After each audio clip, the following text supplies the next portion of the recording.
ಒಂದೇ ಗರ್ಭದಿಂದ ಹುಟ್ಟಿ ಬಂದೇವಿ. ಮನ್ಯಾಗ ತಂದೆ ತಾಯಿ ಅದಾರ, ಬಂಧು ಬಳಗದವರೆಲ್ಲರೂ ಅದಾರಲ್ರಿ.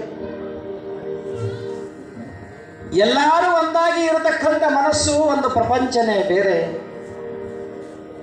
ತಂದೆ ಒತ್ತಟ್ಟೆ, ತಾಯಿ ಒತ್ತಟ್ಟೆ, ಅಣ್ಣ ತಂಗಿ ಮನಸ್ಸು ಭಿನ್ನ.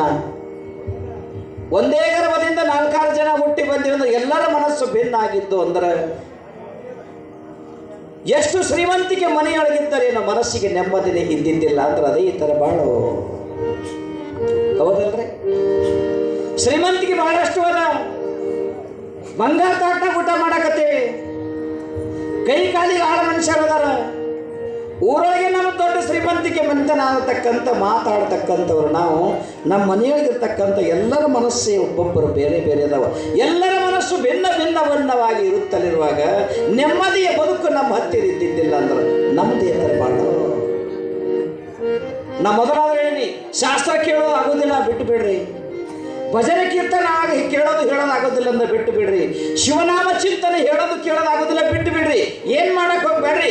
ನಾವು ಒಳ್ಳೆಯವರಾಗಿ ಬಾಳಬೇಕಾಗಿತ್ತು ಅಂದ್ರೆ ಕೆಲವೊಂದಿಷ್ಟು ಒಳ್ಳೆಯ ಗುಣಗಳು ಅನ್ನೋದನ್ನ ಹೊಟ್ಟೆಯೊಳಗೆ ಇಟ್ಕೊಂಡು, ನಮ್ಮ ಬುದ್ಧಿಯೊಳಗೆ ಇಟ್ಕೊಂಡು ಒಳ್ಳೆಯವರಾಗೋದು ಬಾಳೋದನ್ನು ಕಲೀರಿ.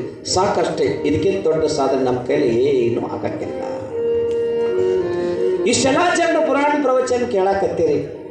ಮನೆಯಾಗಿರ್ತಕ್ಕಂಥ ಅಜ್ಜಿ ಹೇಳ್ತಾಳೆ ಅಜ್ಜರಿಗೆ, ಹೋಗಲ್ಲಿ ಪುರಾಣ ಹಚ್ಚಾರ, ನೀನು 4 ದಿನ ಕೇಳಿಬ, ನಾನು 4 ದಿನ ಕೇಳಿಬಿಡ್ತೀನಿ. ನೀ ಮನಮಂದಿ ತಕ್ಕರ ನಾ ಕುಂಡ್ ತಕ್ಕರ ನೀ ಹೋಗು. ಹಾಗೋ ಹೀಗೋ ದಿನ ಕಳೆದು ಪರಮಾತ್ಮ ಧ್ಯಾನ ಮಾಡ್ಕೊಂತ ನಾವು ದಿನ ಕಳೆಯಲಿ ಅಂತ ಮುದುಕನಿಗೆ ಮುದುಕಿ ಬುದ್ಧಿ ಹೇಳಿದ್ರ ಅದು ಅಲ್ಲೇ ಕೊಂಡಿತು ಅಂತ. ವಿಚಿತ್ರದ ಇಲ್ಲ. ಅಲ್ಲೇ ಕುಂತ ದಿನ ಕಳಿತೀನಿ, ಹೊರತಾಗಿ ಮನೆ ಬಿಟ್ಟು ಹೋಗಂಗಿಲ್ಲ ಅಂತ ಮುದುಕಿ ಮೋತಿ ನೋಡ್ಕೊತ ಅಲ್ಲೇ ಕುಂತಾರೆ ಸಾರ್ಥಕತೆ ಆಗ್ತದೆ. ನಾವು ಆಗಂಗಿಲ್ಲ. ಏನ ಆತ್ಮೀಯ ಬಂಧುಗಳೇ, ನಿರಂತರವಾಗಿ ಮನೆಯಲ್ಲಿಯೇ ಇದ್ದುಕೊಂಡು ನಾವೇನು ದೊಡ್ಡ ಸಾಧನ ಮಾಡೋದು ಬೇಕಾಗಿಲ್ಲ. ಬಡವರದೀವ ಗೊತ್ತಿಲ್ಲ, ಶ್ರೀಮಂತರದೀವ ಗೊತ್ತಿಲ್ಲ, ಊರಿಗೆ ಸಾಹುಕಾರದೀವ ಗೊತ್ತಿಲ್ಲ.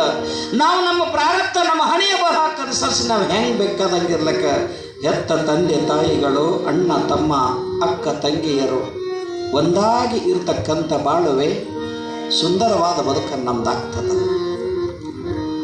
ಮುಂಜಾನೆ ಚಂತಕ್ಕೆ ಕೆಲಸ ಮಾಡಿ ಬಂದ ನಂತರ ಬೆಳಗಿನ ಜಾವ ಹಿಡ್ಕೊಂಡು ಸಾಯಂಕಾಲವಾಗಿ ಕೆಲಸ ಮಾಡಿ ಬಂದಿರತಕ್ಕಂಥ ಒಬ್ಬ ಮನುಷ್ಯ ಬಡತನ ಭಾಳಷ್ಟು ಅದ. ಏನು ಗಂಜಿ ಕಾಶಿ ಕುಡಿತಾನ ಸಾಯಂಕಾಲ ಅಷ್ಟೇ. ದುಡಿದು ಬಂದು 10 ರೂಪಾಯಿ ತಂದು ಹೆಂಡತಿ ಕೈಯ ಕೊಟ್ಟ ಅದೇ ಇದರದಿಂದ ಗಂಜಿ ಕಾಸಿ 4-6 ಜನರು ಊಟ ಮಾಡಿ ಆ ಅಣ್ಣ ತಮ್ಮ ತಂಗಿ ಭಾವ ಮೈದುನ ಅತ್ತೆ ಮಕ್ಕಳು ಎಲ್ಲರೂ ಒಂದೇ ತಟ್ನಾಗ ಒಂದಿಷ್ಟ ಗಂಜಿ ಕಳೆದು ಸ್ವಹ ಮಾಡಿದ್ರೆ ಸಾಕು. ಮನಸ್ಸು ಒಂದಾಗಿತ್ತಂದ್ರೆ ಅದೇ ಜೀವನ ಸಾರ್ಥಕತೆ ಬದುಕು ಆಗ್ತದೆ. ಮನಸ್ಸು ಒಂದಿರಬೇಕಲ್ಲ. ಮನಸ್ಸು ಭಿನ್ನ ಭಿನ್ನ ಆಯಿತು ಅಂದ್ರೆ ನಮ್ಮ ಪ್ರಪಂಚ ಕೆಟ್ಟ ಬಿಡ್ತದ. ಏನಿದ್ರೂ ಕೂಡ ಅಮೃತ ಊಟ ಬಂಗಾರ ತಾಟ್ನಾಗ ಊಟ ಮಾಡಿದ್ರು ಸಹಿತ ಅದು ಏನಾಗ್ತದ ಅಂತ ಕೇಳಿದ್ರೆ ವಿಷ ಆಗ್ತದ. ಯಾಕೆ? ಮನಸ್ಸು ಒಡೆದ ಬಿಟ್ಟದ. ಸಾವಿರಾರು ಮನಸ್ಸುಗಳನ್ನು ಒಂದೇ ಮಾಡತಕ್ಕಂಥ ಮನಸ್ಸು ಅದ. ಭಿನ್ನ ಭಿನ್ನವಾಗಿರ್ತಕ್ಕಂಥ ದೇಹಗಳು ಭಿನ್ನವ, ಶರೀರಗಳು ಭಿನ್ನ ಅದಾವ. ಭಿನ್ನ ಭಿನ್ನವಾಗಿರ್ತಕ್ಕಂಥ ಶರೀರಗಳಿದ್ದರೂ ಕೂಡ ಒಂದೇ ಮಾಡತಕ್ಕಂಥದ್ದು ಮನಸ್ಸು ಅದ ಇಲ್ರಿ? ಒಂದೇ ಮನಸ್ಸು. ಈಗ ಮೊನ್ನೆ ಕುಂಭಮೇಳ ಆಯಿತು. ನಾ ಹೇಳೋ ಮಾತು ಲಕ್ಷ ಕೊಡಿ.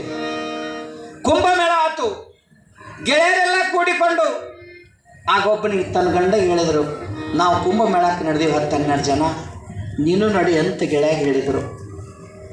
ಅವಾಗ ತನ್ನ ಹೆಂಡತಿ ಹೇಳ್ದ, ನಾನು ಕುಂಭಮೇಳಕ್ಕೆ ಹೋಗ್ಬೇಕಂತ ಅಪೇಕ್ಷೆ ಮಾಡೀನಿ. ಮನ್ಯಾಗ 4 ಮಕ್ಕಳದಾವ, ಹೊಲ್ದಾಗ ಮನೆ ಊರೊಳಗಿಲ್ಲ. ಮತ್ತು ಗೆಳೆಯರಂತೂ ನಂಗೆ ನಡಿ ಅಂತ ನಾಕತ್ತರ, ನಾನು ಹೋಗ್ಬೇಕಂತ ಮಾಡೀನಿ. ಹೋಗಲೇ ಬೇಡ ಅಂತ ಕೇಳ್ದ. ಅವಾಗ ಆಕೆ ಹೆಣ್ಮಗಳಂತ ಸತಿ, ಅಲ್ರಿ ಜೀವಮಾನದೊಳಗೆ ಸಂಸಾರದ ದುಡಿಯೋದು ನಮಗೆ ಯಾವಾಗಾದ್ರೂ ಇರ್ತಾರೆ. ತೀರ್ಥಕ್ಷೇತ್ರಗಳ ದರ್ಶನ ನೀವು ಮಾಡಿ ಬಂದ್ರಿ ಅಂದ್ರೆ ನಿಮ್ಮ ಪಾದದ ಧೂಳಿ ನನ್ನ ಹಣಿ ಬರಕತ್ತಂದ್ರೆ ನಾನು ನಿಮ್ಮಂಗೆ ಪುಣ್ಯವಂತ ಆಗ್ತೀನಿ. ನೀವು ಎಲ್ಲ ಮರ್ತು ಬಿಡ್ರಿ. 4 ಮಕ್ಕಳು ಕಟ್ಕೊಂಡು ಈ 10 ಎಕರೆ ಹೊತ್ತಾಗ ನಾ ಎಲ್ಲ ಕೆಲಸ ಮಾಡ್ಕೊತು. ನೀವು ತಿಂಗಳು ಹೋಗ್ರಿ, 2 ತಿಂಗಳು ಹೋಗ್ರು. ನೀವು ಹೋಗಿ ಬಂದು ನನಗೆ ದರ್ಶನ ಮಾಡಿದ್ರೆ ಸಾಕು, ತೀರ್ಥಕ್ಷೇತ್ರ ನನಗೆ ಇಲ್ಲಿನೇ ಆದ ಅಂತ ಒಬ್ಬ ಹೆಣ್ಮಗ ಹೇಳವಳಿತ್ತಲ್ಲ ಅಂದ್ರೆ ಅದೇ ಮನೆ ಸ್ವರ್ಗ ಆಗ್ತದೆ. ನೀವು ಹೋಗಿ ಬರ್ರಿ, ನೀವು ಹೋಗಿ ಬಂದು ನನಗೆ ದರ್ಶನ ಕೊಡ್ರಿ ಅಂತ ಹೇಳಿ ಹೆಣ್ಮಗಳು ಅಲ್ಲಿಂದ ಇಲ್ಲಿಂದ ಗಿಡ ಎಲ್ಲ ಮಾಡಿ ಅವನಿಗೇನು ಬೇಕೆಲ್ಲ ಕಟ್ಟಿ ಕಳಿಸಿದಳು. ಶುಗರ್ ಅದ, ಬಿ ಪಿ ಅದ, ಶರೀರದಲ್ಲಿ ಶುಗರ್ ಅದ, ಬಿ ಪಿ ಅದ, ಎಲ್ಲ ಇಟ್ಕೊಂಡು ಹೋಗ್ರಿ ಅಂತ ಹೇಳಿ ಗೋಳಿಗಿಳಿ ಇಂಜೆಕ್ಷನ್, ಗೋಳಿ ಔಷಧ ಎಲ್ಲ ಕಟ್ಟು, ಒಂದು ಬುತ್ತಿ ಗಂಟೆ ಎಲ್ಲ ಕಟ್ಟಿ, ಅರ್ಬಿ ಎಲ್ಲ ಕಟ್ಟಿ, ಕೈಯಾಗಿ ಒಂದಿಷ್ಟು ರೊಕ್ಕ ರೂಪಾಯಿ ಎಲ್ಲ ಕೊಟ್ಟು ಬಸ್ ಸ್ಟ್ಯಾಂಡ್ ಮ್ಯಾಗ ಎಲ್ಲರೂ ನಿಂತಾರೆ ಗೆಳೆಯರು.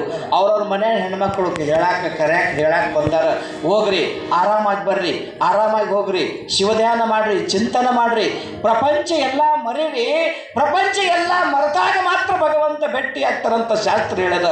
ನೀವೆಲ್ಲ ಪ್ರಪಂಚ ಚಿಂತೆ ಮಾಡಕ್ಕೆ ಹೋಗ್ಬೇಡ್ರಿ, ನಾ ಎಲ್ಲ ಸಂಸಾರ ಭಾಗಿಸ್ಕೊಂಡು ಹೋಗ್ತೀನಿ, ನೀವು ಸರಳ ರೀತಿಗೆ ಹೋಗ್ಬೇಡ್ರಿ ಅಂತ ಹೆಣ್ಮಕ್ಳು ಕಳಿಸಿದರು. ಕಳಿಸ್ಯಾರಿ. 3000 ಕಿಲೋಮೀಟರ್ ದೂರ ಐತಿ. ಇವತ್ತು ಹೋದ, ನಾಳೆ ಹೋದ, ನಾಡ್ದು ಅಚ್ಚಿ ಹೋದ. ರಾತ್ರಿ ಮಳಿ ಗುಡುಗುಡು ಮಾಡಾಕತ್ತ, ಸಿಡಲು ಬೀಳಾಕತ್ತ, ಕರೆಂಟ್ ಹೊಲದೊಳಗಿಲ್ಲ. 4 ಮಕ್ಕಳೆಲ್ಲ ಊಟ ಮಾಡಿ ಮಲ್ಕೊಂಡು ಬಿಟ್ಟವ. 4 ಮಕ್ಕಳು ಊಟ ಮಾಡಿ ಮಲ್ಕೊಂಡು ಬಿಟ್ಟವ. ರಾತ್ರಿ 10 ಗಂಟೆ ಸುಮಾರಾಗ್ಯದ. ಎಲ್ಲ ಕಡೆಗೂ ಮಳೆ ಗಾಳಿ ಆಗುತ್ತಲಿರುವಾಗ ಅಲ್ಲಿ 2500 ಕಿಲೋಮೀಟರ್ ಮ್ಯಾಗ ದೂರದ ಮೇಲೆ ತನ್ನ ಗಂಡ ಗೆಳೆಯರ ಜೊತೆ ಹೋಗಾಕತ್ತಾನ. ಇಲ್ಲಿ ಹೆಣ್ಮಗಳು ಅವನ ನೆನಪು ತೆಗೆದು ಕಣ್ಣಾಗ ನೀರು ತೆಗೆಯಕತ್ತಾಳ. ಕೈಯಾಗ ಒಂದಿಷ್ಟು ಫೋನ್ ತೊಗೊಂಡು ನಂಬರ್ ಹಚ್ಚಿ, ಆ ಫೋನಿನೊಳಗೆ ನಂಬರ್ ಹೊಡೆದು ಅವನಿಗೆ ಹಲೋ ಅಂತಾಳ. ಆ ಪುರುಷನಿಗೆ ಕೇಳ್ತಾಳ, ಯಾಕ್ರಿ ಊಟ ಮಾಡಿರಿಲ್ಲ, ಗೋಳಿ ತೊಗೊಂಡಿರಿಲ್ಲ, ನಿಮ್ಗೆ ಬಿ ಪಿ ಅದ, ನಿಮ್ಗೆ ಶುಗರ್ ಅದ, ನೆನಪು ಆಗ್ತಿರ್ತದ, ಟೈಮ್ಗೆ ಗೋಳಿ ತೋರಿ, ಟೈಮ್ಗೆ ಊಟ ಮಾಡ್ರಿ, ನೀವು ಸ್ವಸ್ಥಿತವಾಗಿ ಬರ್ರಿ, ಇಲ್ಲಿ ಏನೋ ಚಿಂತೆ ನೀವು ಮಾಡಕ್ಕೆ ಹೋಗ್ಬೇಡ್ರಿ ಅಂತ ಈ ಹೆಣ್ಮಗಳು ಅಂತಿರ್ತಾಳ. 2500 ಕಿಲೋಮೀಟರ್ ದೂರ ಇರ್ತಕ್ಕಂಥ ಪತಿ ಅಂತನ ಮಕ್ಕಳು ಹೆಂಗದವ, ಊಟ ಮಾಡೋದಿಲ್ಲ, ಇಲ್ಲಿ ಚಿಂತೆ ಮಾಡಬೇಡ್ರಿ, ಏನು ಮಳಿ ಆದ್ರೇನು ಗುಡುಗಲಾದ್ರೆ ಎಲ್ಲ ಇದ್ರೇನು, ತಾಯಿ ಎದುರಿಗೆ ಮಕ್ಕಳು ಇತ್ತಂದ್ರೆ ಯಾರಿಗೂ ಭಯ ಅನ್ನತಕ್ಕಂಥದ್ದು ಇರಕ್ಕೆ ಸಾಧ್ಯ ಇಲ್ಲ, ನೀವೇನು ಚಿಂತೆ ಮಾಡಕ್ಕೆ ಹೋಗ್ಬೇಡ್ರಿ ಅಂತ ಇಕ್ಕಿ ಅಂತಿರ್ತಾಳ. ಅದು ಎಲ್ಲರೂ ಹೆಂಗದಾರ ಅಂತ ಅವ ಕೇಳ್ತಿರ್ತಾನ.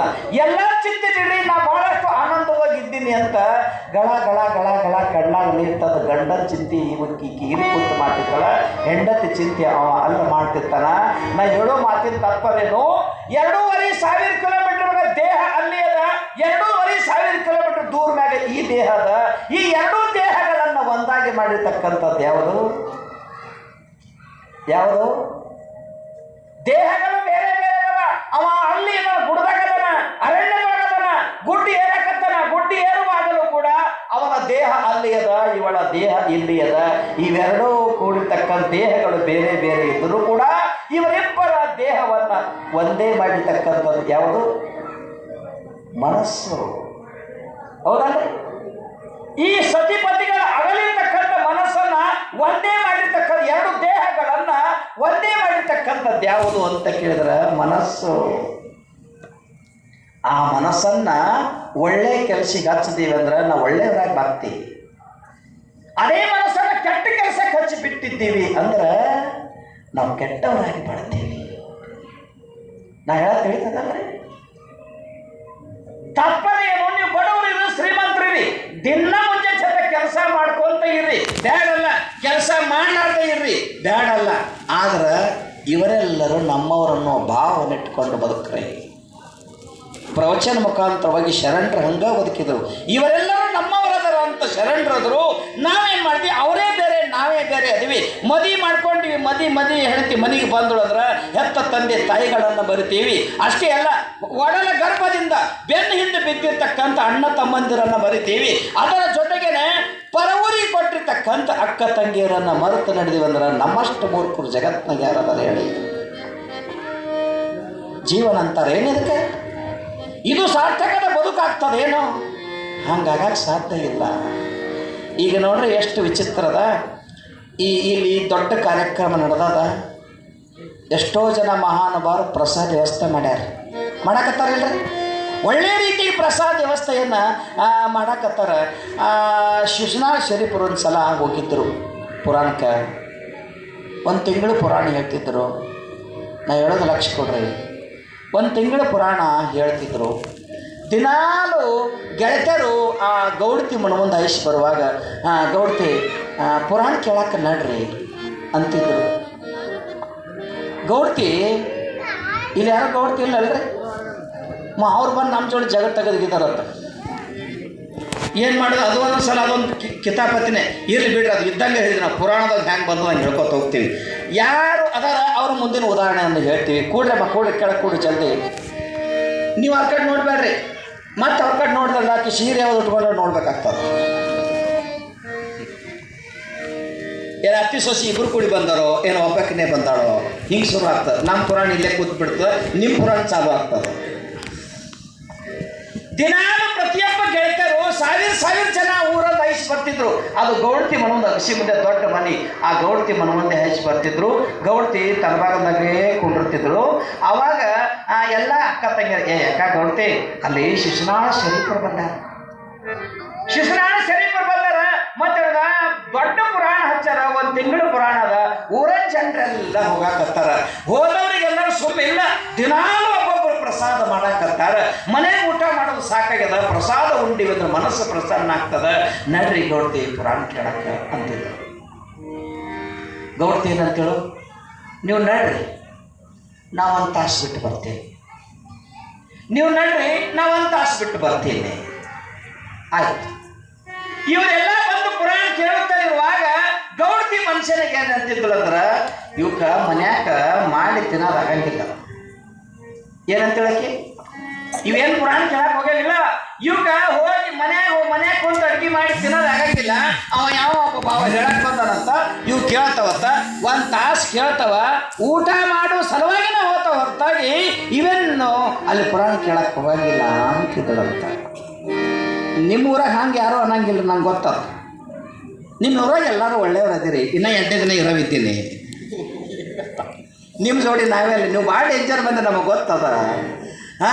ನಿಮ್ಮ ಊರಾಗ ಹಾಗೆ ಎಲ್ಲರೂ ಒಳ್ಳೆಯವ್ರು ಅದಿರಿ. ನಿಮ್ಮ ಊರಾಗ ಯಾರು ಹಂಗೆ ಯಾಕೆ ಎಲ್ಲರೂ ಇದ್ರಿ ಬಂದು ಕುಂತೀರಿ, ನಿಮಗೆ ಯಾರು ಏನು ಅನ್ಬೇಕು? ಗೌಡತಿ ದಿನಾಲು ಹಿಂಗನಕ್ಕೆ ನೀವು ನಡ್ರಿ ಒಂದು ತಾಸು ಬಿಟ್ಟು ಬರ್ತೀನಿ, ನೀವು ನಡ್ರಿ ಒಂದು ತಾಸು ಬಿಟ್ಟು ಬರ್ತೀನಿ ಡೈಲಿ ಅನ್ನಕ್ಕಿನೇ. 20 ದಿನ ಪುರಾಣ ಮುಗಿತು. ಇನ್ನು 10 ದಿನ ಪುರಾಣ ಇತ್ತು. ಬರ್ರಿ ಗೌಡತಿ ಪುರಾಣ ಕೇಳಕ, ನಡ್ರಿ ಮುಂದೆ ಬರ್ತೀನಿ, ಒಂದು ತಾಸು ಬಿಟ್ಟು ಬರ್ತೀನಿ. ದಿನಾಲು ಇದೇ ಶಬ್ದ. ಒಂದು ದಿವಸ ಏನಾಯ್ತು, ಪುರಾಣ ಮಂಗಳಾರತಿಯಾಗಿ ಎಲ್ಲ ಭಕ್ತಾದಿಗಳು ಪ್ರಸಾದ ಮುಗಿಸ್ಕೊಂಡು ಮನೆಗೆ ಹೋಗಿ ಅವ್ರವ್ರ ಮನೆಗೆ ಹೋಗ್ತಾರ ಅನ್ನತಕ್ಕಂಥ ಸಂದರ್ಭ ರಾತ್ರಿ 10:30 ಗಂಟೆ ಸಮಯ ಆಯಿತು. ರಾತ್ರಿ 10:30 ಆಯಿತು. ಗೌಡತಿಗಿರೋದ ಒಬ್ಬ ಮಗ, 14-15 ವರ್ಷದ ಮಗ. ಗೌಡ ಯಾವುದೋ ಒಂದು ಕೆಲಸಕ್ಕೆ ಪರ್ವೂರಿಗೆ ಹೋಗ್ಯಾನ. ಅಚಾನಕ್ ರಾತ್ರಿ ಗೌಡತಿ ಮನೆಯಾಗ ಮಲ್ಕೊಂಡಳ. ಆ ಪಡಸಡಿ ಒಳಗೆ ಮಗ ಮಲ್ದಾನ. ಗೌಡತಿ ಕೋಲೆಗೆ ಮಕ್ಕೊಂಡಳ, ಅವ ಪಡಸಡಿಗೆ ಮಕ್ಕೊಂಡನ. ರಾತ್ರಿ 11 ಗಂಟೆಗೆ ಸುಮಾರ. ಅವನು ಪ್ರಾರಬ್ಧ ಗೊತ್ತಿಲ್ಲ, ಭಗವಂತನ ವಿಚಿತ್ರ ವಿಲಾಸವ ಗೊತ್ತಿಲ್ಲ. ಅದು ಏನೋ ಯಾವುದೋ ಒಂದು ಸಂದರ್ಭಕ್ಕೆ ಯಾವುದೋ ಒಂದು ಮೂಲೆಂದು ಕರಿ ನಾಗರಾವ್ ಬಂದು ಮಗನಿಗೆ ಕಡಿತು. ಒಬ್ಬನೇ ಒಬ್ಬ ಮಗ ಅದನ್ನ 1000 ಎಕರೆ ಜಮೀನು. ಗೌಡತಿ ಶ್ರೀಮಂತಿಕೆಯಿಂದ ಬಾಳಿ ಬದುಕಾಕತ್ತಾಳ. ಅಮ್ಮ ಅಂತ ಕೂಗಿದ. ಅಮ್ಮ ಅಂತ ಕೂಗಿ ಕರೆದಾಕ್ಷಣ ಓಡೋಡಿ ಬಾಗಿಲು ತೆರೆದು ಬಂದು ಗೌಡಿದ್ದ ನೋಡ್ತಾಳ. ಚಿಮಣಿ ಹಸ್ತಳ ಅನ್ನೋದ್ರೊಳಗಾಗಿನೇ ಸಳ ಸಳ ಸಳ ಸಳ ಸಳ ಸಳ ಹೋಗಿ ಬಂತು. ಕಣ್ಣಾರೆ ಕಂಡಳು, ಅಯ್ಯೋ ಇದೆಂತಹ ನನ್ನ ಮಗನಿಗೆ ಕಡಿತಲ ಅಂತ ಶಂಖಧ್ವನಿಯನ್ನು ಮಾಡಿದಳು. ಇವಳು ಶಂಖಧ್ವನಿ ಮಾಡಿ ಚೀರುತ್ತಲಿರುವಾಗ ಒಣಗಿನ ಜನ ಪಕ್ಕ ಎಚ್ಚರಿದ್ರು. ಏನಾಯ್ತು ಗೌಡತಿ ಚೀರಾಕತ್ತಾಳ ಅಂತ. ಬಾಗಿಲು ತೆರ್ರಿ ಗೌಡತಿ ಅಂತ ಹೇಳಿ ತಲಬಾಗಿಲು ತೆರೆದು ಒಳಗೆಲ್ಲ ಓಡೋಡಿ ಬಂದರು. ಓಡೋಡಿ ಬಂದು ಮಗನಿಗೆ, ನನ್ನ ಮಗ ಇಲ್ಲಿ ಮಕ್ಕೊಂಡನ, ನಾ ಒಳಗೆ ಮಕ್ಕೊಂಡೀನಿ, ನನ್ನ ಮಗನಿಗೆ ಹಾವು ಕಡ್ದಿದ್ದ ನಾನಾ ನೋಡಿನಿ, ಇದೀಗ ತಾನೇ ಹಾವು ಓಡಿ ಹೋಯ್ತು, ಇನ್ನೇನು ಮಾಡಿ ಒಬ್ಬನೇ ಮಗ ಅದನ, ನನ್ನ ಮನೆಯ ಜ್ಯೋತಿ ಅಳೋರು ಹೋಯ್ತಲ್ಲ, ಸತ್ತು ಹೋಯ್ತಲ್ಲ ನನ್ನ ಮಗ. ಈ ಮಗ ಅಡಿಯುವ ಸಲುವಾಗಿ ಅನಂತ ದೇವರುಗಳ ತಪಸ್ಸು ಮಾಡಿ ಇನ್ನೂ ಬಿಟ್ಟು ಗೊತ್ತಿಲ್ಲ. ಇತ್ತು ಒಂದು ಮಗ, ಪರಮಾತ್ಮ ಕಸ್ಕೊಂಡು ಬಿಟ್ಟ. ಬಾಯಿ ಗುರು ಬರಕತ್ತು, ಶರೀರ ಕಪ್ಪಾಕತ್ತು. ನಿಂತವ್ರೆಲ್ಲ ಈ ರಾತ್ರಿ ಔಷಧ ಯಾರು ಕೊಡ್ತಾರ ಇಂಥ ರಾತ್ರಿ ಒಳಗೆ ಔಷಧ ಅಂತ ನಿಂತ ಜನ ಅನ್ನಕತ್ರು. ಯಾರೋ ಒಬ್ಬರು ಹೇಳಿದ್ರು, ಯಾವಾಗ ನೋಡ್ತಿ ಅಲ್ಲಿ ಶರೀಫರು ಬಂದ. ಶಿಶುನಾಳ ಶರೀಫರು ಅಂದ್ರ ದೇವಿಯ ಪ್ರತ್ಯಕ್ಷ ಮಾಡಿಕೊಂಡಿರ್ತಕ್ಕಂಥ ದೈವಿ ಪುರುಷ ಶರೀಫ ಬಂದಾನ. ಗೌಡ್ತಿ ಮಗನಿಗೆ ಕರ್ಕೊಂಡು ಅಲ್ಲಿಗೆ ಹೋಗೋಣ ನಡ್ರಿ. ಯಪ್ಪ ಮಗನಿಗೆ ನಿಮ್ಮ ಮುಡಿಯಾಗ ಹಾಕಿದ್ ನೀವು ಏನ್ ಬೇಕಾದ್ರೆ ಮಾಡ್ರಿ ಅಂತಂದ ಕ್ಷಣ 4-6 ಜನ ಹಿರಿಯರು ತರುಣ ಹುಡುಗರು ಆ ಮಗನಿಗೆ ಎತ್ಕೊಂಡು 100 ಜನ ಎಲ್ಲ ಭಕ್ತಾದಿಗಳು ಕೇಳಿಕೊಂಡು ಓಡ್ಕೊಂತ ಎಲ್ಲಿಗೆ ಬಂದ್ರು. ಎಲ್ಲಿ ಪುರಾಣ ಮಂಗಲ್ ಆಗಿತ್ತು ಅಲ್ಲಿಗೆ ಬಂದರು. ಅಲ್ಲಿಗೆ ಬರ್ತಾರ. ಶರೀಫ್ರು ಇನ್ನೇನ ಮಲ್ಕೊಂಡಿದ್ದಿಲ್ಲ, ಸುಮ್ಮ ಪ್ರಸಾದ ಮಾಡಿ ತಿರುಗಾಡಕತ್ತಿದ್ರು. ಎಲ್ಲಾರು ಬಂದವ್ರೆ ಹುಡುಗನಿಗೆ ಆ ವೇದಿಕೆ ಮುಂದೆ ಇಟ್ಟರು. ಶರೀಫ್ರಿಗೆ ಅಂದ್ರು, ಯಪ್ಪ ಶರೀಫರೇ ಈ ಮಗನಿಗೆ ಅವಸ್ಥಾ ಹಿಂಗೆ ಇನ್ನು ಮುಂದೆ ಲಕ್ಷ ಕೊಡ್ರಿ. ಅವ ಈ ಮಗನ ಅವಸ್ಥೆ ಹೀಗಾಗದು ನೋಡ್ರಿ ಅಂತ ಶರೀಫರ ಕಾಲಿಗೆ ಬಿದ್ದು ಜನ ಆ ಮಗುವಿನ ಕೆಳಗಿಟ್ರು. ಅವಾಗ ಶರೀಫರು ಕೇಳಿದ್ರು, ಇದು ಮಗ ಯಾರು? ಯಪ್ಪ ನಂದೇ ಮಗ, ಇದು ಮಗ ನಂದೇನಪ್ಪ, ಬದುಕಿಸುವ ಮಗ ನನ್ನ. ಈ ಬಂದವರೆಲ್ಲ ಭಕ್ತರು ಏನನ್ನಕತ್ತಾರ, ನೀನು ದೈವಿ ಸಂಪನ್ನ, ದೇವಿ ಪ್ರತ್ಯಕ್ಷ ಮಾಡ್ಕೊಂಡಿದ್ದಿ, ಆ ದ್ಯಾವಮ್ಮನ ತಾಯಿಯನ್ನ ದೇವತೆಯನ್ನ ಪ್ರತ್ಯಕ್ಷ ಮಾಡ್ಕೊಂಡಿದ್ದಿ ಅಂತ ಆ ದೈವಿ ಸಂಪತ್ತಿನ ಶಕ್ತಿಯಿಂದ ನನ್ನ ಮಗನಿಗೆ ಬದುಕಿಸಿಕೊಂಡು ಹೋಗುವಂತ ಅಂತ ಬೇಡಿದರು. ಅವಾಗ ಶರೀಫರು ಅಂತಾರ, ಗೌಡ್ತಿ 1 ತಾಸು ಬಿಟ್ಟು ಬಾಯಮ್ಮ. ಏನಂದ್ರೆ ಗೌಡ್ತಿ 1 ತಾಸು ಬಿಟ್ಟು ಬಾಯಮ್ಮ. ಯಾಕಂದ್ರೆ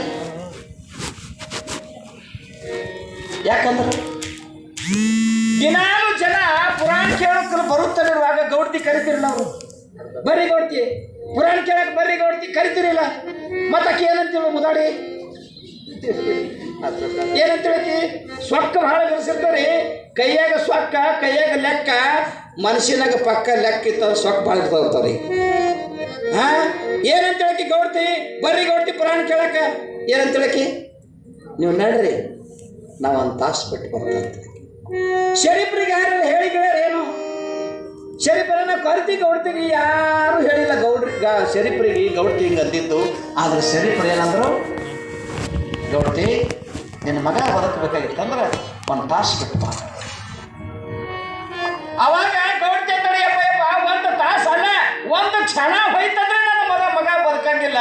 1 ತಾಸು ಹೋಯ್ತಂದ್ರೆ ನನ್ನ ಮಗ ಹೆಂಗೆ ಬದುಕ್ತಾನ? ಗೌಡ್ತಿ ಈಗನೂ ನಿನ್ನ ಮಗ ಬದುಕಿಲ್ಲ, ಆದ್ರೂ ಬದುಕಬೇಕಪ್ಪ ಪರೀಕ್ಷೆ ಇತ್ತಂದ್ರೆ ಯಾವ ತಪ್ಪು ನೀ ಮಾಡಿದಿ ಆ ತಪ್ಪಿಗೆ ಕ್ಷಮ ಒಪ್ಕೋಬೇಕು. ಮಠದೊಳಗ ಪುರಾಣ ಹೇಳೋ ಯಾವ ಊರ್ದಾಗ ಬಂದಾನ ಇವಕ್ಕ ದಿಕ್ಕಿಲ್ಲ, ಅವನಿಗಂತೂ ಸನ್ಯಾಸಿ ಎಲ್ಲ ಹೆಂಡ್ರ ಮಕ್ಕಳು ಬಿಟ್ಟು ಇಲ್ಲಿಗೆ ಬಂದಾನ. ಇವಕ್ಕೆ ಮನ್ಯಾಗ ಅಡುಗೆ ಮಾಡಿ ಕೂಡ ತಿನ್ನೋದಾಗಂಗಿಲ್ಲ. ಅವ ಪುರಾಣ ಹೇಳ್ತಾನ, ಇವ್ ಕೇಳೋ ನೆಪದೊಳಗೆ ಮನ್ಯಾಗ ಉಣ್ಣೋದಾಗಂಗಿಲ್ಲ. ಇವಕ್ಕ ಮಠದಾಗ ಹೋಗಿ ಪ್ರಸಾದ ಕೂಳು ತಿಂದು ಬರ್ತಾವ ಅಂತ. ಯಾವ ಪ್ರಸಾದವನ್ನ ನೀನು ಕೂಳ ಅಂತ ಭಾವಿಸಿದಿ, ಯಾವ ಭಕ್ತಾದಿಗಳನ್ನ ನೀನು ಕೀಳ ಅಂತ ತಿಳಿದಿದಿ. ಎಲ್ಲ ಭಕ್ತರು ಶ್ರೀಮಂತರದರ ನಿನಗಿಂತ, ಆದ್ರೆ ಮನಸ್ಸಿನ ಶ್ರೀಮಂತರು ಅವರದರ. ಹೊರಗಿನ ಶ್ರೀಮಂತಿಗೆ ಸೊಕ್ಕಿನಿಂದ ನೀ ಅದಿ. ನೀ ದಿನಾಲು ಏನಂತಿದ್ದಿ, 1 ತಾಸು ಬಿಟ್ಟು ಬರ್ತಾ ನಡಿ ಅಂತಿದ್ದಿ. ಯಪ್ಪ ತಪ್ಪಾಯ್ತು, ನಾ ಅಂದಿದ್ದು ತಪ್ಪಾಯ್ತು, ಪರಮಾತ್ಮ ಅಂದಳು. ಆದ್ರೆ ಶರೀಫರು ಏನಂತಾರೆ, ನೀ ಅಂದಿದ್ದು ತಪ್ಪಾಯ್ತು ಅಂತ ನನಗನ್ನಕ್ಕೆ ಹೋಗ್ಬೇಡ. ಶಿವಗಿಂತ ಶಿವಶರಣರು ಮಿಗಿಲು. ಯಾರು ಪುರಾಣ ಕೇಳಕ ಭಕ್ತರು ಬಂದಾರ, ಪರಮಾತ್ಮನಿಗಿಂತ ದೊಡ್ಡವ್ರು ಯಾರು ಅದಾರ ಅಂದ್ರೆ ಕೇಳಕ್ ಬಂದಿರ್ತಕ್ಕಂಥ ಭಕ್ತರು ಪರಮಾತ್ಮನಿಗಿಂತ ದೊಡ್ಡವರು ಅದಾರ. ಅವರಿಗೆ ನೀ ನಮಸ್ಕಾರ ಮಾಡು, ಅವರಿಗೆ ನೀ ತಪ್ಪು ಕ್ಷಮಾ ಕೇಳು. ಅವ್ರು ಹ್ಞೂ ಅಂದ್ರೆ ಮಗ ಬದುಕ್ತಾನ ಅಂದ್ರು. ಗೌಡ್ತಿ ನಿಂತ ಜನರಲ್ಲಿ ಕೈ ಜೋಡಿಸಿ ನನಗೆ ತ್ರಾಹಿ ಅಂದಳು. ಆವಾಗ ಶರೀಫರು ಏನು ಮಾಡಿದ್ರು, ಯಾವ ಪ್ರಸಾದವನ್ನ ಕೂಡ ಅಂತ ತಿಳ್ಕೊಂಡಿದ್ದಳು ಅದೇ ಪ್ರಸಾದವನ್ನ 1 ಗಿಲಾಸ್ ಕೊಟ್ಟು ಕಳಿಸಿದ್ರು. ಏತಮ್ಮ ಅಲ್ಲಿ ಬಾಂಡೆ ತೊಳೆಕತ್ತಾರ, ಊಟ ಮುಗ್ದದ, ಪ್ರಸಾದ ಮುಗ್ದದ, ಬಾಂಡೆ ತೊಳೆಕತ್ತಾರ. ಆ ಬಾಂಡೆ ತೊಳೆಯನಂತೆ ಹೋಗಿ ಏನು ಸುತ್ತಮುತ್ತ ಭಗವಾನಿಗೆ ಹತ್ತಿರ್ತಾರೆ, ತಿಕ್ಕಾಕತ್ತಾನ ಅಲ್ಲ, ಪುಣ್ಯಾತ್ಮ ತಿಕ್ಕಾಕತ್ತಾನ, ಅದೇ ಒಂದಿಟ್ಟು ಪ್ರಸಾದ ತಗೊಂಡು ಬಾ. ಗಿಲಾಸ್ ತಗೊಂಡು ಹೋದಪ್ಪ ಭಕ್ತ. ಅವರೆಲ್ಲ ಮುಸ್ರಿ ತಿಕ್ಕಾಕತ್ತಿರು, ಇಡ್ಲಿ ಹಚ್ಚಿ ಮುಸ್ರಿ ತಿಕ್ಕಾಕತ್ತಿದ್ರು. ಶರೀಫರು ಹೇಳಿದ ಒಂದಿಷ್ಟು ಪ್ರಸಾದ ಕೊಡ್ರಿ ಅಂತ ಹೇಳಿದ ಕ್ಷಣ ಅವಾಗ ಪುಣ್ಯಾತ್ಮ ಏನ್ ಮಾಡಿದ, ಅದೇ ಕರಿ ನೀರು ಸಹಿತ ಆ ಸಾರ ಸಹಿತ 1 ಗಿಲಾಸನಾಗ ಹಾಕಿ ಕೊಟ್ಟ. ಗೌಡ್ತಿ ಯಾವುದಕ್ಕೆ ಕೀಳ ಅಂತ ತಿಳಿದಿದ್ದಳು, ಅದನ್ನೇ ತಗೊಂಡ್ಕೊಂಡು ಬಂದ. ಶರೀಫರ ತಗೋರಿ ಅಂತ ಅವ್ರ ಕೈಗೆ ಕೊಟ್ಟಾಗ ತಕ್ಷಣ ಶರೀಫರು ತಮ್ಮ ಮೇಲೆ ಮತ್ತು ಎರಡು ಕೈಗಳನ್ನ ಅದಕ್ಕೆ ಮ್ಯಾಲ ಮುಚ್ಚಿ ಅನ್ನಪೂರ್ಣೇಶ್ವರಿ ನಾಮವನ್ನು ಮನಸ್ಸಿನಾಗ ನುಡಿದು, ಅಮ್ಮ ತಾಯಿ ಭಗವತಿ, ನೀನೊಲಿದರೆ ಕೊರಡು ಕೊಲರುವುದು ಅಂತ ಬಸವಣ್ಣವ್ರು ಹೇಳ್ಕೊಂಡು ಬಂದಾರ. ನೀನೊಲಿದರೆ ವಿಷವೂ ಕೂಡ ಅಮೃತಬಹುದಯ್ಯ ಅಂತ ಬಸವಾದಿ ಪ್ರಮತ್ತರು ಹೇಳ್ಕೊಂಡು ಬಂದಾರ. ಭಗವಂತನ ಆಜ್ಞೆ ಹಿಂಗಾಗಿತ್ತಪ್ಪ ಅಂತಂದ್ರೆ ಯಾರು ಏನು ಮಾಡಕ್ಕೆ ಸಾಧ್ಯ ಇಲ್ಲ ತಾಯಿ. ಈ ಮಗ ಬದುಕಲಿ ಅಂತ ಆ ದೇವಿಯನ್ನ ಮನದಲ್ಲಿ ನೆನೆದು ಅಲ್ಲಿಯೇ ಸತ್ತು ಬಿದ್ದಿರ್ತಕ್ಕಂಥ ಮಗುವಿನ ಬಾಯಿ ತೆರೆದು ಶರೀಫರು ಗೋವಿಂದ ಭಟ್ಟರ ತನ್ನ ಗುರುದೇವ ನಾಮಸ್ಮರಣೆಯನ್ನ ಮಾಡಿ ತಮ್ಮ ಅಮೃತ ಹಸ್ತಗಳಿಂದ ಆ ಮಗುವಿನ ಬಾಯಿಯೊಳಗ ಅದೇ ಸಾರ ಹಾಕಿದರು. ಸಾರ ಹಾಕಿದರು, ಇಳಿಲಿಕ್ಕೆ ತಯಾರಿಲ್ಲ. ಆವಾಗ ಶರೀಫರು ಮಸ್ತಕದ ಮೇಲೆ ಹಸ್ತವನ್ನಿಟ್ಟು ಸ್ವಲ್ಪ ತುಟಿ ಕೆಳಗೆ ಜಗ್ಗಿದರು. ಆ ಸಾರ ತಣ್ಣಗಾಗಿ ತನ್ನ ಶರೀರಕ್ಕೆ ಇಳಿಯಾಕತ್ತು. ಮತ್ತೊಂದಿಷ್ಟು ಹಾಕಿದ್ರು, ಮತ್ತೆ ಇಳಿಯಾಕತ್ತು. ಮತ್ತೊಂದಿಷ್ಟು ಹಾಕಿದ್ರು.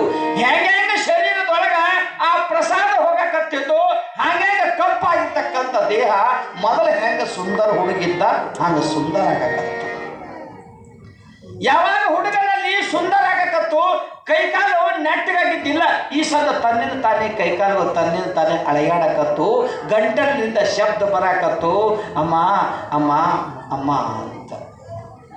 ಯಾವಾಗ ಹುಡುಗ ಅಮ್ಮ ಅಮ್ಮ ಅಮ್ಮ ಅಂತ ಕೂಗಾಕತ್ತ, ಆವಾಗ ಗೌಡತೆ ತಳ ಅಮ್ಮನನ್ನು ನೆನೆಯಲಿಕ್ಕೆ ಹೋಗಬೇಡ, ನಿನ್ನನ್ನು ಉಳಿಸಿರ್ತಕ್ಕಂಥ ಶರೀಫರನ್ನು ನೆನೆ ಮಗನೇ, ಸಾಕು ನೀ ಬದುಕಿ ಉಳಿದಿದ್ದೆ ಸಾಕು, ಶರಣರ ಸಂಘ ನನಗೆ ಬೇಕು ಅಂತ. ವಿಚಿತ್ರದ ಜೀವನದೊಳಗೆ ಇಂಥವು ಘಟನೆಗಳು ಪ್ರತಿ ಸಲ ನಡೀತಿರ್ತಾವೆ. ಅರಿತುಕೊಂಡು ಬಾಳಿದರೆ ಮನುಷ್ಯ ಆಗ್ತೀವಿ, ಅರಿಯದೇ ಬಿಟ್ಟು ನಾವು ದುರ್ಗತಿಯಾಗಿ ನಡ್ಕೊಳಕ್ ಹೋಗ್ತೀವಿ ಅಂದ್ರೆ ರಾಕ್ಷಸರಾಗಿ ನಾವು ಬಾಳಿ ಬದುಕ್ತೀವಿ. ಈಗ ನಾಳೆ ದಿವಸ ದೊಡ್ಡ ಜಾತ್ರೆ ನಿಮ್ಮೂರಾಗ ಬಸವ ಜಯಂತಿ. ನಿನ್ನ ಅವರು ಪದ್ಯವನ್ನು ಹಾಡಿದರು. ವಾರಿಗೆ ಗೆಳತಿಯರು ಸಡಗರದಿಂದ ತಮ್ಮ ಸಂಗರಕ್ಕೆ ಹೋಗುವುದನ್ನು ನೋಡಿ ಈ ಊರಿನ ಪ್ರತಿಯೊಬ್ಬ ಹೆಣ್ಣು ಮಕ್ಕಳು ಪ್ರತಿಯೊಂದು ಊರೊಳಗೆ ಅದಾರ. ಹಿಂಗೆ ತಿಳಿಯ, ನಿಮ್ಮ ಗರ್ಭದಿಂದ ಹುಟ್ಟಿರ್ತಕ್ಕಂಥ ಹೆಣ್ಮಕ್ಳು ಅಂತ ತಿಳ್ಕೊಂಡು ಅದಾರಿಲ್ಲ. ಅವರು ಬಸವ ಜಯಂತಿ ಬಂತು ಅಥವಾ ಯಾವುದೋ ಒಂದು ದೊಡ್ಡ ಈ ಊರಿನ ಜಾತ್ರೆ ಬಂತು ಅಂದ್ರೆ ನಮ್ಮ ತವ್ರ ಮನ್ಯಾಗ ಜಾತ್ರೆ ನಡೆದ, ಕೊಂಡಗಳು ಊರಾಗ ಜಾತ್ರೆ ನಡೆದದ, ನಮ್ಮಪ್ಪ ನಮ್ಮವ್ವ ಕರ್ಲಿಕ್ಕೆ ಬಿಡ್ತಾರೋ ಗೊತ್ತಿಲ್ಲ, ಮತ್ತೆ ಲಗ್ನ ಆಗಿರ್ತಕ್ಕಂಥ ನಮ್ಮ ಅಣ್ಣಂತೂ ಮರಿತಾನೋ ಬಿಡ್ತಾನೋ ಗೊತ್ತಿಲ್ಲ. ಕಡಿ ಕೊನೆಯ ನಮ್ಮ ಅವ್ವಪ್ಪ ರೇಖಕ್ಕೆ ನಮಗೆ ಕರೀಬೇಕಾಗಿತ್ತು. ಟಪಾಲ ಫೋನ ಗೀನ ಮೆಸೇಜ ಏನೂ ಇಲ್ಲ. ಹಿಂಗೆ ಆದ್ರೆ ತವ್ರ ಮನೆ ನಾವು ಮರೆತು ಹೋದಂಗೆ ಆಗ್ತಾರ ಅಂತ ಹೆಣ್ಮಕ್ಳು ಕಣ್ಣಾಗ ನೀರು ತೆಗಿತಿರ್ತಾರೆ. ತೆಗಿತಾರೆ ಇಲ್ಲ? ನಾ ಸನ್ಯಾಸ ಅಲ್ರಿ, ನನಗಿಂತ ಮೂರು ಜನ ತಂಗಿದಾರ ಅದಾರ. ನನ್ನ ಹೆಂಡತಿ ಒಬ್ಬ ಹೆಣ್ಣು ಮಗಳೇ, ಹೆತ್ತ ತಾಯಿ ಒಬ್ಬ ಹೆಣ್ಣು ಮಗಳೇ, ನನ್ನ ಹೆಂಡತಿ ಒಬ್ಬ ಹೆಣ್ಣು ಮಗಳೇ, ನನ್ನ ಎದುರಿಗೆ ಹುಟ್ಟಿರ್ತಕ್ಕಂಥ 3 ಜನ ತಂಗಿದರು ಕೂಡ ಹೆಣ್ಣು ಮಕ್ಕಳೇ ತರ. ನನ್ನ ಅತ್ತಿಗೆ ಕೂಡ ಒಬ್ಬ ಹೆಣ್ಣು ಮಗಳೇ ತರ. ನೀವೆಲ್ಲರೂ ಹೆಣ್ಣು ಮಕ್ಕಳೇ ಇದ್ದೀರಿ. ಒಂದು ಮಾತು ಸತ್ಯತೆಯನ್ನು ತಿಳಿದುಕೊಂಡು ಬಾಳಿ ಬದುಕ್ತಕ್ಕಂಥವ್ರಾಗ್ರಿ ಪುಣ್ಯಾತ್ಮರೇ. ನೀವು ಹುಟ್ಟಿದ್ದು, ಎಲ್ಲರೂ ಹುಟ್ಟಿದ್ದು ತಾಯಿ ಗರ್ಭದಿಂದಲೇ. ಅವಳ ಅತ್ತಿಗೆ ಇರಲಿ, ನಾದಿಗೆ ಇರಲಿ, ನೆಗಣಿ ಇರಲಿ, ಬೊಗಣಿ ಇರಲಿ, ಎಲ್ಲರೂ ಹುಟ್ಟಿದ ತಾಯಿ ಗರ್ಭದಿಂದಲೇ. ಇನ್ನೊಬ್ಬರ ಮನೆ ಬಾಳಿ ಬದುಕು ಸಲುವಾಗಿ ಹೋಗಿವಂದ್ರ ಹೋಗುವಾಗ ನೀವು ಸೊಸೆಯಾಗಿ ಹೋಗ್ಬಹುದು, ಇಲ್ಲ ಅಂತಲ್ಲ. ಆ ಮನೆಯೊಳಗೆ ಇದ್ದಿರ್ತಕ್ಕಂಥ ನಾದಿನಿ ಅವಳು ನಿಮ್ಮ ತಂಗಿ ಅಂತ ತಿಳ್ಕೊಂಡು ಬಾಳಿ ಬದುಕ್ರಿ, ನಿಮ್ಮ ಜನ್ಮ ಸಾರ್ಥಕತೆ ಆಗ್ತದೆ. ಅತ್ತಿಗೆ, ನಾದಿನಿ, ಭಾವ, ಮೈದುನ ಇವರೆಲ್ಲರೂ ಕೂಡಿ ಬಾಳಿ ಬದುಕತಕ್ಕಂಥವ್ರಾಗ್ರಿ. ಸಾಯುವಾಗ ಹೋಗತಕ್ಕಂಥದ್ದು ಯಾವುದೂ ಇಲ್ಲ. ಒಯ್ಯತಕ್ಕಂಥದ್ದೊಂದೇ ಮನಸ್ಸಿನಲ್ಲಿ ಪ್ರೀತಿ, ಪ್ರೇಮ, ನಂಬಿಕೆ, ವಿಶ್ವಾಸ.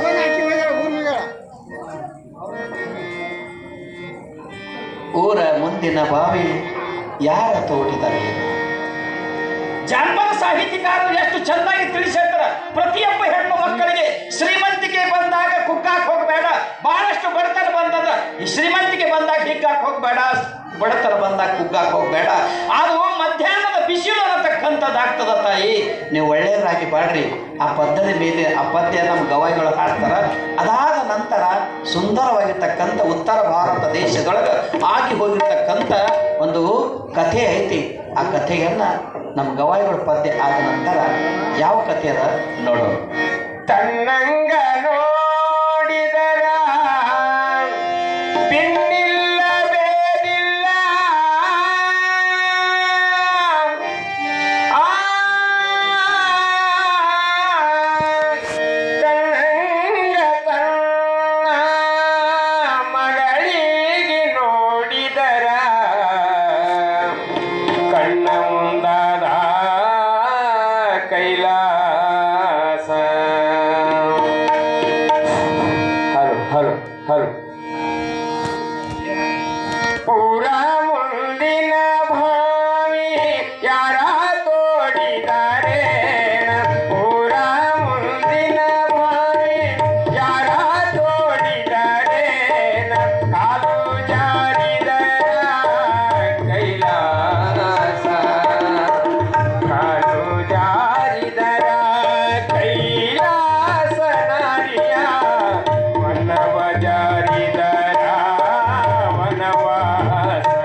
ನಿರಂತರವಾಗಿ ಈ ಪದ್ಯವನ್ನು ಸಾದರಪಡಿಸಿರ್ತಕ್ಕಂಥ ನಮ್ಮ ಗವಾಯಿಗಳವರಿಗೆ ನಿಮ್ಮೆಲ್ಲರ ಪರವಾಗಿ ಹೃತ್ಪೂರ್ವವಾಗಿರ್ತಕ್ಕಂಥ ಜೋರಾದ ಚಪ್ಪಾಳಿಯೊಂದಿಗೆ ಅವರಿಗೆ ನಾವು ಅಭಿನಂದನೆಗಳನ್ನು ಸಲ್ಲಿಸುತ್ತಾ ಪದ್ಯಕ್ಕೆ ಸಂಬಂಧಪಟ್ಟ ಒಂದು ಉದಾಹರಣೆಯನ್ನು ನಾವೆಲ್ಲ ತಾಯಿ ಬಳಗದವ್ರು ಭಾಳಷ್ಟು ಜನ ಕುಂತೀರಿ ಅಂತ ತಿಳ್ಕೊಂಡು ಪುರುಷ ಬಳಗದವರಿಗೂ ತಿಳಿಯುವ ಹಾಗೆ, ನಮ್ಮೆಲ್ಲ ಮುಂದೆ ಮಕ್ಕಳ ಕುಂತರ ಅವರಿಗೂ ತಿಳಿಯುವ ಹಾಗೆ, ನಿಮ್ಮೆಲ್ಲ ತಾಯಿ ಬಳಗದವರಿಗೆ ತಿಳಿಯುವ ಹಾಗೆ ಒಂದು ಉದಾಹರಣೆಯನ್ನು ಹೇಳ್ತೀನಿ. ಯಾರೂ ಮಾತಾಡೋಕ್ಕೆ ಹೋಗಬೇಡಿ, ದಯವಿಟ್ಟು ವಿನಂತಿ, ಕೈ ಜೋಡಿಸ್ಬಿಡ್ತೀನಿ. ಕಥೆ ಮುಗಿಯುವ ಪರ್ಯಂತರವಾಗಿ ಯಾರೂ ಮಾತಾಡೋಕ್ಕೆ ಹೋಗಬೇಡ್ರಿ. ಆ ಕಥೆ ಸಾರ ಏನದ ನಿಮಗೂ ಎಲ್ಲರಿಗೂ ಗೊತ್ತಾಗ್ತದೆ. ಶಿವಸಾಂಬಜೈ ನಮ ಪಾರ್ವತಿ ಪದ ಶಿವ ಹರ ಹರ ಮಹಾದೇವ.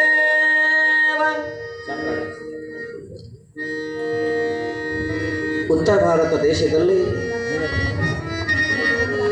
ಮಥುರಾ ಅನ್ನತಕ್ಕಂಥ ದೇಶವನ್ನು ಆಳತಕ್ಕಂಥ ರಾಮಲಿಂಗ ರಾಜ ರಾಜ್ಯವನ್ನು ಆಳ್ತಾ ಇದ್ದ. ರಾಮಲಿಂಗ ರಾಜನಿಗೆ ರಾಣಿಯಾಗಿರ್ತಕ್ಕಂಥವ ರಾಣಿ ಹೆಸರು ಶೀಲವತಿ, ರಾಜನ ಹೆಸರು ರಾಮಲಿಂಗ, ರಾಣಿ ಹೆಸರು ಶೀಲವತಿ. ಶೂರ, ಧೀರ, ವೀರ, ದಾನಶೂರ, ಧರ್ಮಾಭಿಮಾನಿ, ಶಿವಭಕ್ತ ಆಗಿದ್ದ. ಸಾವಿರಾರು ಊರುಗಳು ಕೈಯೊಳಗಿತ್ತು. ಬಹಳಷ್ಟು ಶ್ರೀಮಂತಿಕೆಯಿಂದ ದಾನವಂತನಾಗಿ, ಶೂರವಂತನಾಗಿ, ಧರ್ಮಾಭಿವಂತನಾಗಿ ಎಲ್ಲ ಪ್ರಜೆಗಳು ಏನು ಬೇಡ್ತಾರೆ ಅವರಿಗೆಲ್ಲರಿಗೂ ಕಾಲ ಕಾಲಕ್ಕೆ ಎಲ್ಲವನ್ನು ಕೊಟ್ಟು ರಾಜ್ಯವನ್ನು ಆಳ್ತಾ ಇದ್ದಾರೆ. ಏಯ್ ಕಬಸ್, ರಾಜ್ಯವನ್ನು ಆಳ್ತಾ ಇದ್ದಾನೆ. ಮದುವೆಯಾಗಿ 10-12 ವರ್ಷಗಳ ಗತಿಸಿ ಹೋಗಿಬಿಟ್ಟವ. ಮದುವೆಯಾಗಿ 10-12 ವರ್ಷ ಆದರೂ ಮಕ್ಕಳಾಗಿದ್ದಿಲ್ಲ. ರಾಜ ರಾಣಿಯರಿಗಿಬ್ಬರಿಗೂ ಚಿಂತೆ ಆಗ್ತದ. ನಾವಂತೂ ಹುಟ್ಟಿದಾಗಿನಿಂದ ಕೆಟ್ಟ ಕೆಲಸ ಅನ್ನತಕ್ಕಂಥದ್ದು ನಾವು ಯಾರಿಗೂ ನಾವು ಮಾಡೇ ಇಲ್ಲ. ಆದರೂ ಸಹಿತ ನಮ್ಮ ಗರ್ಭದಿಂದ ಮಕ್ಕಳು ಇಲ್ಲ. ಉಣಾಕ ಕಡಿಮೆ ಇಲ್ಲ, ತಿನ್ನಾಕ ಕಡಿಮೆ ಇಲ್ಲ, ಕೂಲಿ ಕೈಯೊಳಗೆ ಕಾಲು ಹಳಾಳಿಗಳು ದುಡಿಯತಕ್ಕಂಥ ಎಷ್ಟು ಬೇಕಷ್ಟು ಜನ ನಮ್ಮ ಮನೆಯೊಳಗದ. ದೊಡ್ಡ ಅರಮನೆ ಅದ, ಎಷ್ಟು ಬೇಕಷ್ಟು ದೊಡ್ಡ ಅರಮನೆ ಇದ್ದರೂ ಕೂಡ ನಮ್ಮ ಮನೆಯೊಳಗೆ ಓಡಾಡಲಿಕ್ಕೆ ಒಂದು ಸಣ್ಣ ಮಗು ಸಹಿತ ಇಲ್ಲ ಅಂತ ರಾಜ ರಾಣಿ ಇಬ್ಬರು ಕಣ್ಣೀರು ತೆಗಿತಕ್ಕಂಥ ದಿನಾನೇ ಇದ್ದಿದ್ದಿಲ್ಲ. ದಾಸಿಯರು ಎಷ್ಟೋ ಜನ ಬಂದು ಆ ರಾಣಿಯನ್ನು ಹೇಳ್ತಿದ್ರು. ರಾಣಿಯರ ಊರೊಳಗ ಒಬ್ಬ ಹೆಣ್ಮಗಳು ಭಿಕ್ಷುಕ ಅದಳವ, 8 ಮಕ್ಕಳವಾಕಿ. ಏನಂತಿದ್ರು?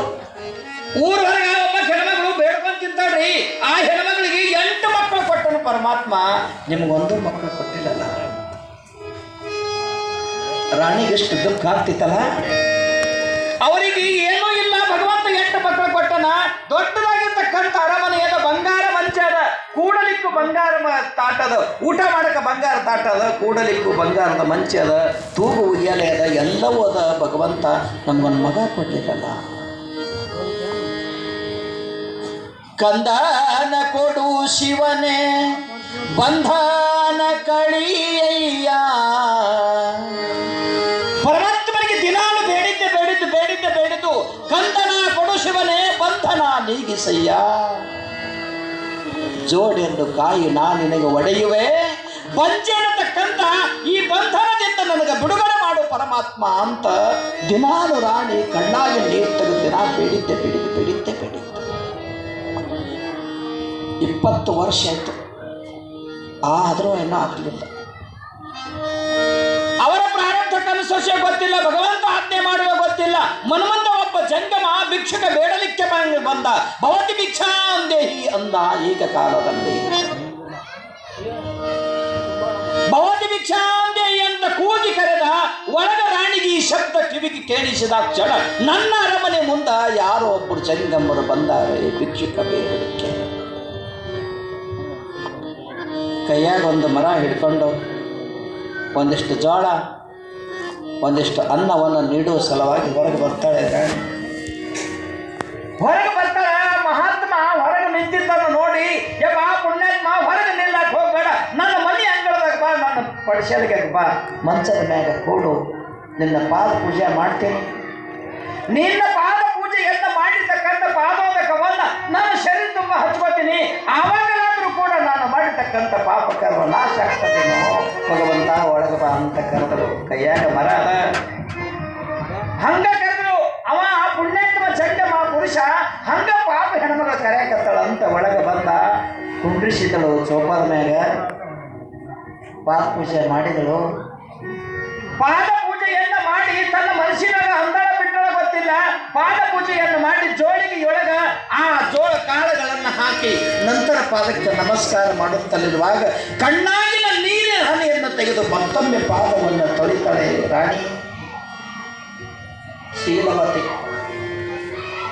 ಕಣ್ಣಾಗಿ ನೀರಿನಿಂದ ಪಾದವನ್ನು ತೊಳೆಯುತ್ತಲಿರುವಾಗ ಆ ಜಂಗಮ ಪುರುಷರಿಗೆ ಅಂತರಾಳ ಗೊತ್ತಾಯ್ತು. ಎಲ್ಲರೂ ಅದ ಇವರು ಮನೆಯೊಳಗ ಒಂದು ಬಹುಶಃ ಇವರು ಮನೆಯೊಳಗೆ ಒಂದೇ ಒಂದು ಕಡಿಮದ ಪುತ್ರವಾಕ್ಯ. ಬಂದಿರತಕ್ಕಂಥ ಜಂಗಮ ಪುರುಷ ಪರಮಾತ್ಮನ ಅವತಾರಿ, ತ್ರಿಕಾಲ ಜ್ಞಾನಿ. ಯಾವಾಗ ಯಾವ ರೂಪದೊಳಗೆ ಬರ್ತಾರ ಗೊತ್ತಿಲ್ಲ. ಅವರ ಭಾಗ್ಯದ ಮನೆಯ ಬಾಗಿಲು ತೆರಿತೆಯೋ ಗೊತ್ತಿಲ್ಲ. ರಾಣಿ ಪಾದಗಳ ಮೇಲೆ ಬಿದ್ದು ಅಳುತ್ತಲಿರುವಾಗ ಆ ರಾಣಿಗೆ ತಥಾಸ್ತು ಅಂತ ತಿಳ್ಕೊಂಡು, ರಾಣಿ ನೀನ್ ಚಿಂತೆ ಮಾಡಕ್ ಹೋಗ್ಬೇಡ, ನಾನು ನಿನಗೊಂದು ವರಪ್ರದಾನವನ್ನು ಕೊಡುತ್ತೇನೆ. ನಾನು ಹೇಳುವ ಕೆಲಸ ಒಂದು ಸಾಧನೆ ಅದ ಮಾಡು. ಆ ಸಾಧನೆ ಮಾಡಿದಿಂದ ನಿನ್ನ ಮಕ್ಕಳಾಗ್ತಾ ಹೋಗುವಂತ ಆಶೀರ್ವಾದವನ್ನು ಮಾಡ್ತಾರೆ. ಯಪ್ಪ ಏನ್ರಿ ಮಕ್ಕಳು ಇಷ್ಟೆಲ್ಲ ಓಡಾಡ್ತಾರೆ? ಒಬ್ಬರ ಹೇಳ್ರಿ, ಒಂದೆರಡು ಬಡದರೆ ಕುಂಡಿಸ್ರಿ. ಅವ್ಕ ಯಾರ ಮಗ ನೆಪಿಸ್ ಕುಂಡಿಸ್ರಿ. ನಾವು ಹೇಳಕತ್ತಿದ್ದೇನು, ನೀವು ಕೇಳಕತ್ತಿದ್ದೇನು? आमचे मराठीमध्ये असं चालत नाही. ನಮ್ಮ ಕಡೆ ಹಿಂಗಿಲ್ರಿ ನಿಮ್ಮ ವ್ಯವಸ್ಥೆ. ಇಲ್ಲಿ ಹಿಂದಿಟ್ಟು ಗಾಳಿ ಮಾಡಕತ್ತವ ಹಿಂಗೆ ನಮ್ಮ ಕಡೆ ಇಲ್ಲ.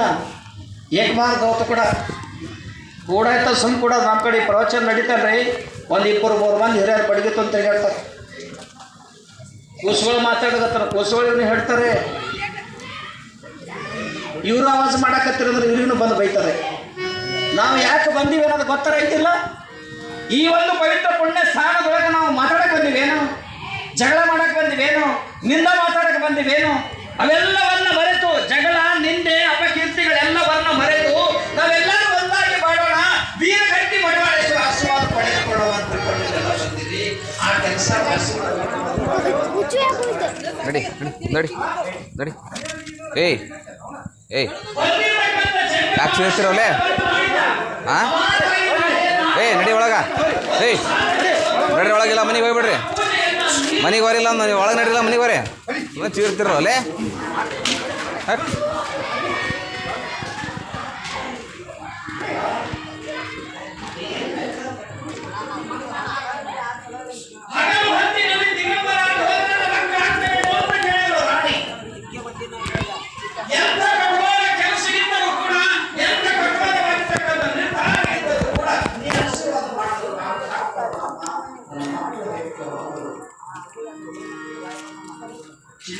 ಚಿನ್ಮಯ